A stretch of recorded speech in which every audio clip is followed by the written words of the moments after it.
नमस्कार प्रिय विद्यार्थियों, वीके नॉलेज इलेक्ट्रिकल में आप सभी का स्वागत। आईटीआई के आपके प्रैक्टिकल एग्जाम होने हैं और किस तरह से प्रिपरेशन करनी है, इस पर तो मैंने एक वीडियो बनाकर आपको दिया ही था। प्रैक्टिकल एग्जाम कैसे होता है, उसकी कॉपी आपको कैसे लिखनी है, प्लेलिस्ट में वो वीडियो तो मिल जाएगा। सबसे बड़ी और जरूरी चीज यह है कि आपको इसका पीवाईक्यू देखना चाहिए, यानी प्रीवियस ईयर क्वेश्चंस कि पिछले साल जब प्रैक्टिकल हुआ था तो कौन कौन से क्वेश्चंस आए थे। एक संभावना तो ये रहती है कि उनमें से एक प्रैक्टिकल रिपीट हो ही जाता है, ये मोस्टली हमने देखा ही है। और दूसरे कौन-कौन से इंपॉर्टेंट्स बनते हैं उन पर बात करेंगे। अभी इस वीडियो के माध्यम से मैं आपको पिछले पेपर के वो जो क्वेश्चन आए थे वो बताने वाला हूँ। फिर इन तीनों का एक-एक करके प्रैक्टिकल के वीडियो देने वाला हूँ। फिर 2024 में कैसे आए थे, 2023 में कैसे आए थे वो भी कराएँगे। हालाँकि इस बार तो ये है कि आपके लिए सेंट्रलाइज़ हो चुका है। यानी डीजीटी दिल्ली से ही पेपर बनेगा और फिर पूरे देश में डिस्ट्रीब्यूट होगा। अब से पहले ये होता था कि लगभग स्टेट जितने भी हैं वो अपने प्रैक्टिकल पेपर तैयार करते थे। तो उत्तर प्रदेश में अलग, राजस्थान में अलग, मध्य प्रदेश में अलग, बिहार में अलग। हो सकता है अलग-अलग प्रैक्टिकल क्वेश्चन देखने को मिले। हम एग्ज़ाम के अगले दिन हल करवाते थे तो बच्चे बोलते थे कि ये प्रैक्टिकल हमारे तो आया नहीं था, क्योंकि वो दूसरे स्टेट का पेपर था। तो ये जो पेपर हम आपको हल करा रहे हैं, अब की बार पेपर आपका एक जगह से बनेगा, पूरे चांसेस रहेंगे, संभावित क्वेश्चंस कराएँगे। लेकिन अभी आप इसको एक बार देख लो कि कौन-कौन से जो क्वेश्चन है वो आए थे। वीडियो को लाइक ज़रूर करना, चैनल को सब्सक्राइब कर लीजिए। हम आईटी एग्ज़ाम से रिलेटेड इसी तरह के अपडेट इस चैनल पर आपको लगातार प्रोवाइड करवाते हैं। सीबीटी एग्ज़ाम के लिए क्वेश्चंस लगातार आपको करवाए जा रहे हैं। हाँ, ऐप में आपके लिए फ्री टेस्ट भी अवेलेबल करवा दिया है। लिंक डिस्क्रिप्शन में है। वीके नॉलेज इलेक्ट्रिकल, सेम नाम, सेम लोगो। लिंक डिस्क्रिप्शन में है, ऐप डाउनलोड कर लीजिए। एप्लीकेशन पर आपके आईटीआई का जो सीबीटी पेपर होता है उसके फ्री टेस्ट कैसे मिलेंगे? जैसे ही ऐप ओपन करोगे, ये इंटरफ़ेस ओपन होगा। इस इंटरफ़ेस में ये रहा आपके सामने फ्री टेस्ट का विकल्प और यहाँ से आप फ्री टेस्ट अटेंड कर सकते हैं। स्पेशल पेड टेस्ट सीरीज़ भी तैयार करके दी है आपको, जिससे आपकी प्रैक्टिस हो जाएगी। 75 क्वेश्चन का पेपर कैसे आएगा, वो आपको यहाँ मिलेगा। कुछ फ्री पीडीएफ्स ऐड कर दी है, वो आपको यहाँ मिलेगी। ऐप डाउनलोड कर लीजिए और इन तीनों सेक्शंस को ज़रूर देख लीजिए। आइए आपको मैं अब ओरिजिनल पेपर दिखाता हूँ और ये है पिछले साल का पेपर जिसमें ये प्रैक्टिकल आए थे। ठीक है? इनको करना कैसे है, आप लोग भी ट्राई कर लीजिए तब तक। बाकी मैं आपको एक-एक करके ये चारों प्रैक्टिकल आपको करवा दूँगा। 4 क्वेश्चन आए थे। देखो पहचान क्या होगी? ये रहा एनसीवीटी 2025 ईयर फर्स्ट प्रैक्टिकल। ठीक है ना? ये पहचान होती है, देखो ये रही। एनसीवीटी के द्वारा 2025 में फर्स्ट ईयर का पेपर है, प्रैक्टिकल एग्ज़ाम है। ये रहा एनुअल एग्ज़ामिनेशन फर्स्ट ईयर का है, जिनके 2 साल की ट्रेड होती है। 250 नंबर का रहता है, 8 घंटे का समय मिलता है, 8 घंटे मिलते हैं, कॉपी वगैरह नोट करने के लिए। आपको तो 3 दिन मिलेंगे वैसे, इस बार आपका 6, 7 और 8 को है। हाँ, 9 और 10 जुलाई को सेकंड ईयर वालों का है। तो आपके फर्स्ट ईयर के ये 6 तारीख को आपको पेपर जो है वो दिख जाएगा कि किस तरह का पेपर आएगा, राइट? देखो इसमें सारे क्वेश्चन करने होते हैं, कौन-सा कितने नंबर का है वो यहाँ मेंशन किया हुआ है। आपको इन चारों क्वेश्चन को करना था, चारों के डायग्राम बनाने थे, कॉपी लिखनी थी। वो मैंने बताया हुआ है, उम्मीद कर रहा हूँ वो वीडियो देखा होगा। भाई प्रैक्टिकल आपको आ रहा है, लेकिन फिर भी अगर कॉपी में बहुत अच्छे से नहीं लिखा, जैसा कि मैंने बताया था वो टाइटल लगा-लगा करके और विद डायग्राम, वो वीडियो देखो ज़रूर। एग्ज़ामिनर सर आपको 250 में से 220, 230 नंबर देकर जाएगा, लेकिन उस वीडियो में जो बात बताई है वो फ़ॉलो करनी पड़ेगी। देखो प्रैक्टिकल का पहला question, to measure the lamp resistance from voltmeter, ammeter and wattmeter. कितना सिंपल है। एक लैंप का मतलब एक लैंप है, उसका रेजिस्टेंस मेज़र करना है आपको।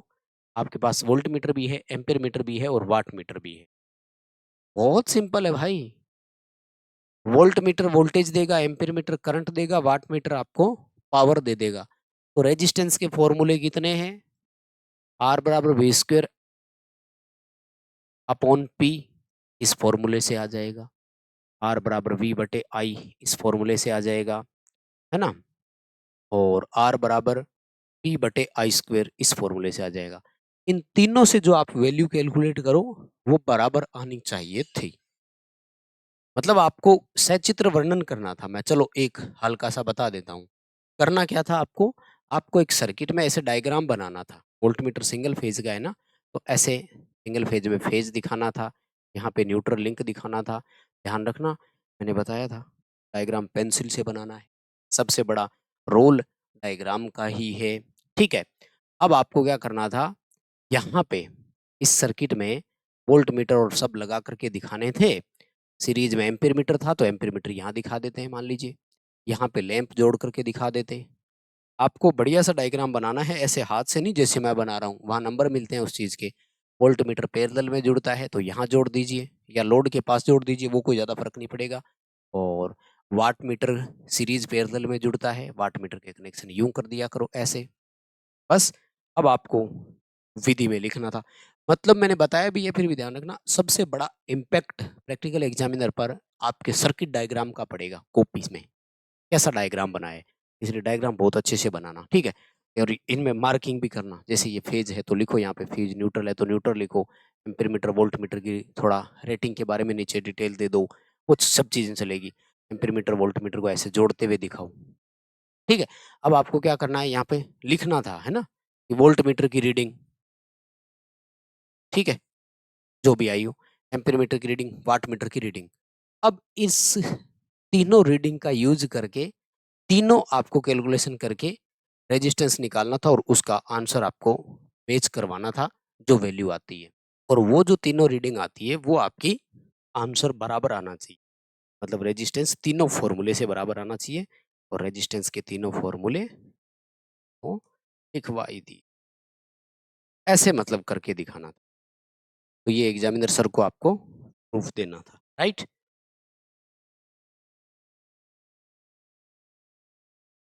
अब देखो दूसरा क्या था, to make a series testing board, series testing board बनाना था भाई। इसका मैं प्रैक्टिकल वीडियो एक अलग से आपको दे दूंगा, कैसे बनाना था, क्या करना था। सबसे इंपॉर्टेंट यही था, देखो 75 नंबर का था, वो तो वैसे ही 85 नंबर का था। और उसके बाद में to measure earth resistance by earth tester, इसका तो वो है ही, 3 इलेक्ट्रोड बनाना था, अलो पोटेंशियल के सिद्धांत पे काम करता है ना, 2 मेन इलेक्ट्रोड, 1 ऑक्सिलरी इलेक्ट्रोड, ये बहुत इंपॉर्टेंट प्रैक्टिकल है वैसे। और उसके बाद में to verify the terminal, identify the component and calculate transformation ratio of single phase transformer. Single phase transformer के टर्मिनल, टर्मिनल मतलब एल वी वाइंडिंग के टर्मिनल कौन से हैं, एच वी वाइंडिंग के टर्मिनल कौन से हैं। इसके लिए एक पोलैरिटी नाम से टेस्ट आता है, वो मैं आपको करवाऊंगा, क्योंकि ये बड़ा प्रैक्टिकल है। आइडेंटिफाई द कंपोनेंट्स, यानी उनके घटकों की, भागों की पहचान करना, तो वो हम लिख सकते हैं कि ये कोर है, ये ब्रीदर है, ये कंजर्वेटर है, ठीक है। And calculate the transformation ratio, वो अपन दे देंगे, है ना, कि प्राइमरी साइड में इतने इनपुट दिए, सेकेंडरी साइड वोल्टेज मेजर किया, इतने वोल्ट आए थे, तो फिर V2/V1 ये ट्रांसफार्मर का रेशियो हो गया। इतना ही था। तो ये है पिछले साल का प्रैक्टिकल। इस चारों प्रैक्टिकल्स को मैं चाहता हूं कि एक एक करके हम आपको वीडियो देंगे चैनल पर, लेकिन उससे पहले आप अपने लेवल पर इनको हल करके और रख लें। इनमें से इंपॉर्टेंट है, ये ट्रांसफार्मर वाला है ना, बहुत रिपीट होता है, मोस्टली हर एक साल में हम कहीं ना कहीं देखते हैं, आता ही है पेपर में, तो इसको बहुत अच्छे से कवर कर लेना। बाकी और सारे भी आपको याद करने ही है, मतलब आप खुद एक बार ट्राई करके इनकी कोशिश कर लीजिए। बाकी तो इन चारों को तो हल करवाएंगे ही, एक एक करके पिछले पेपर भी आपको हल करवाएंगे, लेकिन ये लेटेस्ट वाला था तो ये प्रैक्टिकल पूरा वीडियो आपको, पेपर आपको दिखाना जरूरी था वीडियो से। अभी के लिए बस इतना ही था। बाकी चैनल से जुड़े रहें, इन चारों की वीडियो बना करके एक्सप्लेनेशन करके जब आपको बताएंगे तो प्रैक्टिकल आप तक पहुंच जाएगी वीडियो। उसके लिए चैनल सब्सक्राइब कर लो, इस वीडियो को लाइक कर देना। चैनल से जुड़े रहना है, पास की गारंटी है, वो भी बहुत अच्छे नंबरों से, बस बने रहना हमारे साथ। बहुत बहुत धन्यवाद, थैंक यू वेरी मच, शुक्रिया।